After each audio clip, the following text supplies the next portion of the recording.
Lorsque l'on pousse la porte des ateliers de Sophie, on plonge dans un univers féerique et imaginaire.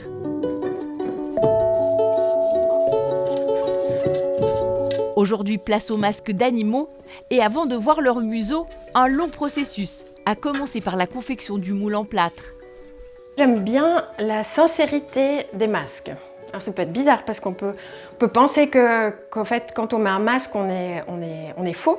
Et puis, avec les masques, c'est l'inverse, parce que si je mets un masque d'ours, eh ben, je vais intégrer en fait, finalement l'énergie de l'ours et puis son caractère. Crayon, peinture, collage, Sophie mêle les techniques pour donner vie à ses créations. Mon âne a perdu un petit peu de peinture, donc j'essaie de retrouver le même gris. Des masques qu'elle confectionne pour le théâtre, les musées ou ses propres performances. Les masques d'animaux, ça demande beaucoup d'études des formes des museaux. Il y a toute une finesse au fait, pour faire la différence entre tel museau d'animal et tel autre. Au fait. Donc, du coup, je dois étudier, je regarde beaucoup de photos de l'animal en question. Marionnettiste, Sophie travaille pour le théâtre.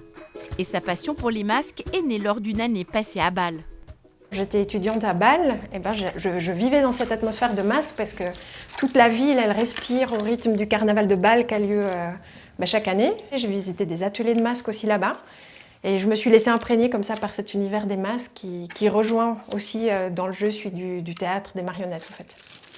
Alors cet ours, pour moi, il symbolise au fait ce qui est en train de se passer avec beaucoup d'espèces animales. C'est un peu ma crainte que bientôt il ne reste plus que ça, en fait, de nos animaux.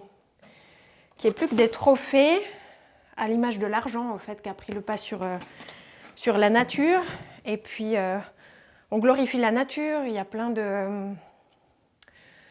de trophées d'animaux esthétiques, de sculptures d'animaux. Et puis, qu'est-ce qui reste des vrais animaux, en fait? Qu'est-ce qui reste de la vraie nature?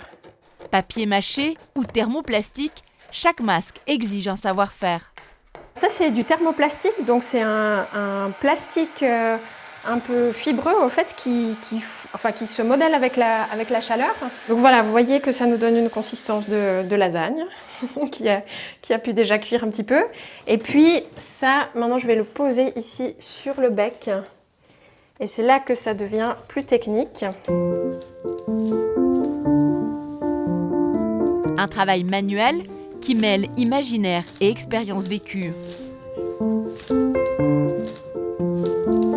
J'essaie d'avoir toujours une symétrie. Il y a mon idée que j'ai, et puis il y a toujours la réalité de la matière. Et puis un truc un peu magique, alors je sais pas d'où ça vient, ou c'est l'inconscient de ce que portent mes mains en fait, qui est pas toujours pareil et qui porte mon histoire. Bon, déjà, il se démoule bien, ça c'est déjà le cadeau. Il n'est pas resté coincé dans le moule.